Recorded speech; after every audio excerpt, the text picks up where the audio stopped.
Hello, everybody. How are you guys doing today? Nothing has changed, so you don't have to worry about that. This video is going to be on the Reds, but it is not the preview for the Saturday's game. I wanted to address something because we got the loan that was put out. Officially, the Smith news is official from the Reds account, and we now have 20 days left in the window. And I've seen some people, mainly the Reds media people, who want to say, Reds have been very active this window. It's been a very good window for them. See, they care. No. And that's what I wanted to address today. If you saw my tweet earlier, you saw that I gave them a D grade for this transfer window. And I'm going to give you a reason why. Now, I want to be clear on this. Before people go and say, like, oh, they kept Matt Turner, that should be a positive. Matt Turner was already on the team. I'm talking about team players that they had added, not people that they kept. That doesn't count. Congratulations, you kept your player. He didn't improve your team. So there's that. That's why Matt Turner wasn't on the list. Some players I want to mention in this transfer window, though, that got me up in arms was the Harrison move. Everyone's talking about how he's going to be this great player for us. I already gave you my thoughts on Harrison and how, like, yeah, he's good. He should give you something on the left side because that's been a black hole on the left side for the entire season. But where's his service going to go? Like, is Dor all of a sudden going to turn into this elite goal scorer that people keep saying he is? He's clearly not. He's never going to be that. He's another Giacomo Vrioni. Like, how can these clowns in the media not see that? Oh, 4 goals, 4 assists, 8 in 17. That's really good. No, it's not. No, that's not. 4 goals in 17 games is not good for an elite level striker. Please, stop with that BS. Okay? Lewandowski's going to beat that probably in his first 4 games. So don't even get me on that. But here's some key pieces for the reason why they get a D for a grade. And I want to be clear on this. Jack Harrison, if they didn't get Jack Harrison, it'd be an F- for a grade. That's how bad this offseason's been, this transfer window's in. So I'll start with the departures first because I have some thoughts on that, okay? So, the first one in this window was the Malcolm Fry news that he was being loaned to Lexington SC. Had no problem with that. He wasn't getting playing time here, and I have been one of these people that's preached, and I think a lot of people are thinking this, I've been thinking the same thing as I am. Revs 2 is a waste. It is an absolute waste to send your players. I'll explain why when we get to another one, but they should be being loaned to the USL Championship because MLS teams are starting to see that too. Loan them to the USL Championship, let them get their feet wet, let them get their confidence back, and actually evaluate them to see if they can make your main roster. Malcolm Fry is one of those players. Another player that they've done this a lot to is Jack Paniotto. I don't see them extending Jack Paniotto because they keep loaning him out to teams, and he's been an absolute disappointment. He's playing, going back to Jack Paniotto, he's been a huge disappointment for Loudoun. Huge disappointment. Hasn't done anything for him. So I don't see the Reds giving him a new contract. That's another failed prospect right there. But Malcolm Fry, I'm hoping he doesn't turn into that, but he's going to Lexington to try to get his feet wet there. The big one that came 8 days later, and I'm talking about officially, 8 days later was when Brian Ceballos got dealt to Montreal. Now, on the website, it says transfer fee of $763K. I think it was a little more than that, to be honest with you. Either way, everyone was up in arms with this because you got worse defensively. Everyone is trying to praise Ethan Kohler. Ethan Kohler is not a legitimate center back. He wants to play forward. You want to say he's a CDM? Go ahead. I think that's much better his style than a center back. I think he would be better on the right back, and people keep saying, no, he's played at right back. He sucks. Compared to what you have right now, I'd probably put him at right back. They tried that with Brian Ceballos. He got pissed. He got out. Okay, the family situation I haven't heard anything regarding his family situation in Montreal, regarding his family coming here. The Reds media people want to really run that down their throats. It's because he couldn't get his visa here. That is the most blatant BS statement I've ever heard in my life. We know the reason why Brian Ceballos left. It was because he wasn't Marco's guy. Marco wasn't playing him after he got injured because no, I have my guy. I have Kohler.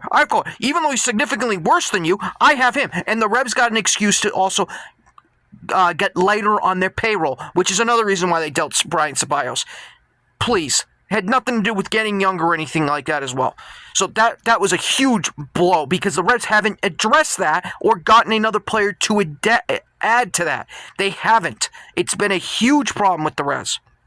And then we have the Alan Oliwar thing. I mentioned with the Malcolm Fry thing, loaning people to the USL Championship to get them evaluated, get them playing minutes and all that. They didn't do this with Oliworth. Every single friggin' time I kept hearing about him being the next great midfielder. We heard at the end of last season, there was two people that they were getting hyped on. It was him and Dor. And I said, pump your brakes, stop it. Stop it right now. I've been right on Dor, and this Oliworth thing, guess what?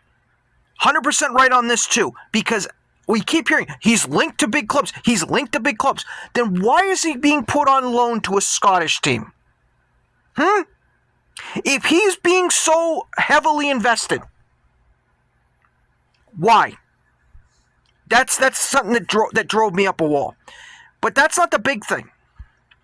It was the fact that the Revs under Kurt, when he was a sporting director, completely buried this guy. And even the new Scottish manager even said he's basically stagnated with the Revs because the Revs mismanaged their roster so poorly.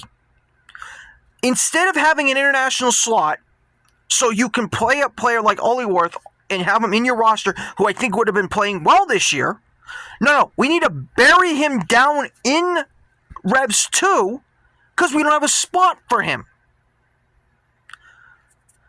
They'd rather put a player like Klein, who I think Oliworth's a better player than Klein. They'd rather have Klein because he's an American. Oh, let's put him on the roster. They screwed him up. So badly. And the Revs are trying to say, see, this is a great thing for Oliworth. See, this is a great thing for our club. Shut the F up. He should have been on the Revs roster if he was this good as you all kept claiming last year. And this year can't even find the damn roster. Because Marco said, no, I don't want him. So he's not that good then. Oh, he wasn't. It doesn't. No, it doesn't mean like that. Oh, really? The Smith guy they just got on loan. Marco had experience with him because he lost to South Africa and he was the center back. I want him. But other young, talented people he doesn't want. How foolish do you look, Revs media? Because you've looked very foolish lately. I won't even talk about the Montreal thing because I've already talked about that a little bit. Talking about how they didn't say anything and we had our stupid media people saying, oh, they said this. We found out that never happened. Haven't heard an apology from them whatsoever.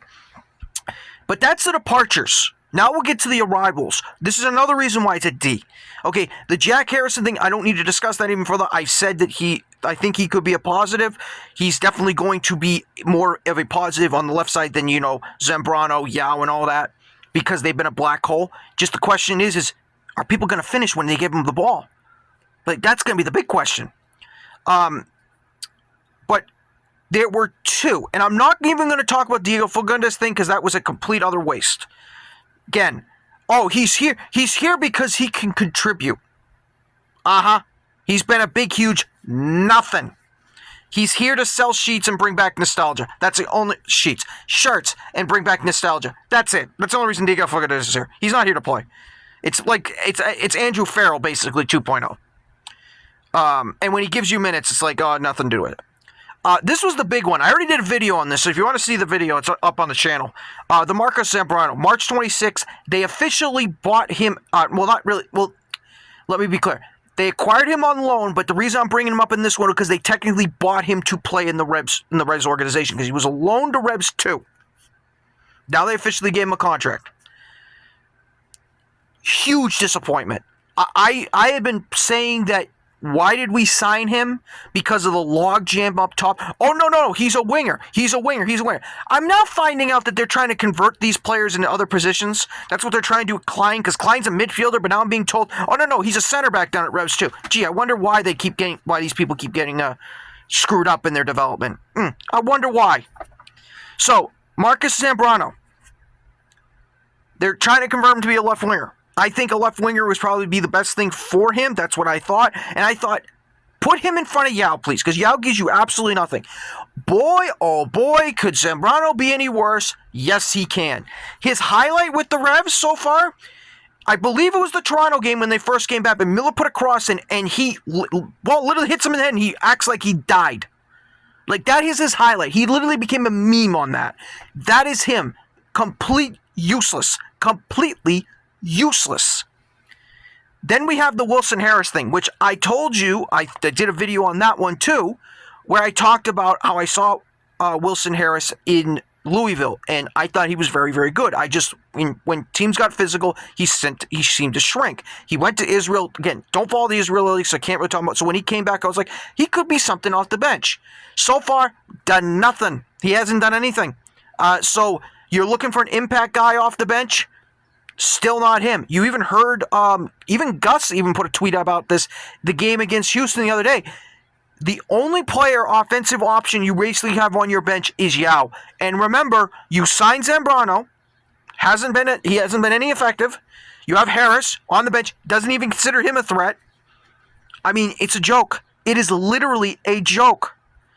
And then the other one, again, I'm not talking about Harrison because I already discussed that in detail. The Cody Baker thing. So when they acquired Cody Baker on loan, it technically was a loan/trade, as I call it, because if the Revs, when they acquired him, so it's a complicated thing. So basically, when they acquired him, if the Revs didn't meet the requirements of playing time for Baker, the Revs were going to surrender their first-round pick this upcoming season, their first-round super draft pick. So they needed to play him so they could make that a second-round pick and they keep their first.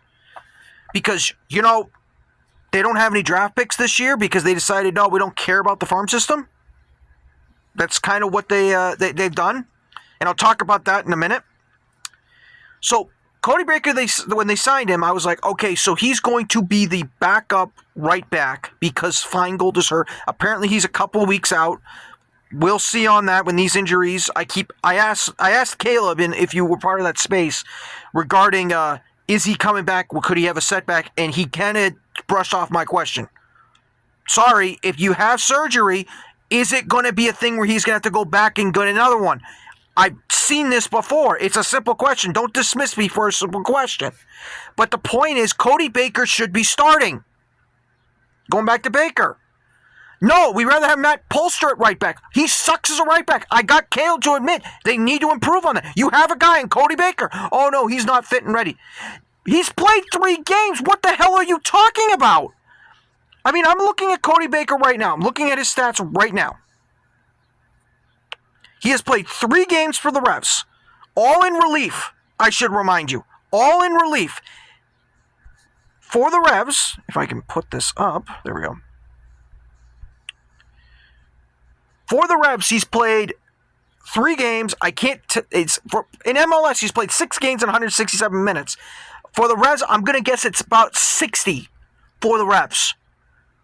Oh, he's not fit and ready. But he's come in 3 games. You have subs. There's a reason you have subs in soccer. Let him play. He should be starting. He's a better right back than Polster. Get that through your skulls. But no, we got to play Polster at right back. I'll play Polster. Oh, my goodness. You get exposed like you did against Houston. Good job. But it's a joke. They're trying. The reason why they keep playing Polster is to kind of justify that ridiculous contract they give him. That ridiculous contract. The only player that's earned their contract and performed after has been Sands. That's been it. That has been it. And he had a poor game against Houston, I will not admit, but totality over the season, he has earned it, and he's probably been one of their better players. So, I don't want to hear anybody telling me Polster's been a good player or a good right back. He has not been.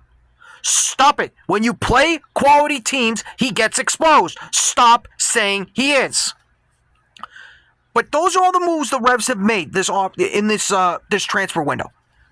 Again, they've gotten nothing. Absolutely nothing. You're bagging your hope on Jack Harrison. Jack Harrison being that guy.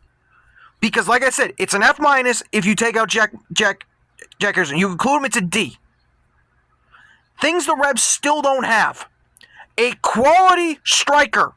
Still don't have that. Campana's shelled. They might as well buy him out because he's useless and doesn't want to be here. He's hurt still. Already talked about Wilson Harrison. Nothing burger there. You have no... I would argue this, but I know it's not like a need, basically. Your midfield, I'd like a defensive six to come on the bench come off the bench and close the games. I know technically that could be Polster, but Polster likes playing up. He's not really defensive. So that's something I'd like them to add. They still haven't gotten that. Again, I know it's a minor thing. It's more of a me thing more than a Revs thing. I doubt they'll address that, but that is something I'd like to see them add in the last 20 days. And then their back line. It's gotten worse. Stop saying it's gotten better. The Fofana-Kohler pairing doesn't work. It hasn't. They've given up goals. They've given up 2 goals to fucking Montreal, so you draw that game. You gave up 2 pathetic goals against Houston. Like, stop this with, Kohler's a great center back. The Revs defense got worse, and you haven't addressed the center back. You haven't used any of the transfer money you got for Ceballos to find another center back, which you need to make a run this playoffs. You cannot, I repeat, cannot run with Fofana and Kohler as your center backs going into the playoffs. You cannot, because you're going to get creamed and smashed. And here's another thing, too. I haven't talked about the Smith thing because, again, Smith, with the addition of him, I did a video on him. But I'm starting to wonder if Marco wants his center back pairing for the future, not this year, in the future, to be Kohler and Smith. I'm scared of that because of their height. I'm scared of that. And I think it's going to backfire horribly. But when you look at this team, they haven't added a single thing to make them better. Yes, you can say, Jack Harrison. I'm not talking about Jack Harrison. I'm talking about the rest of this damn team. They've gotten worse. And they're being exposed. This is a problem for the Revs in the front office. This is why when people keep crediting Chris Tierney, look at the moves Chris Tierney's made. These have Kurt's fingerprints written all over it.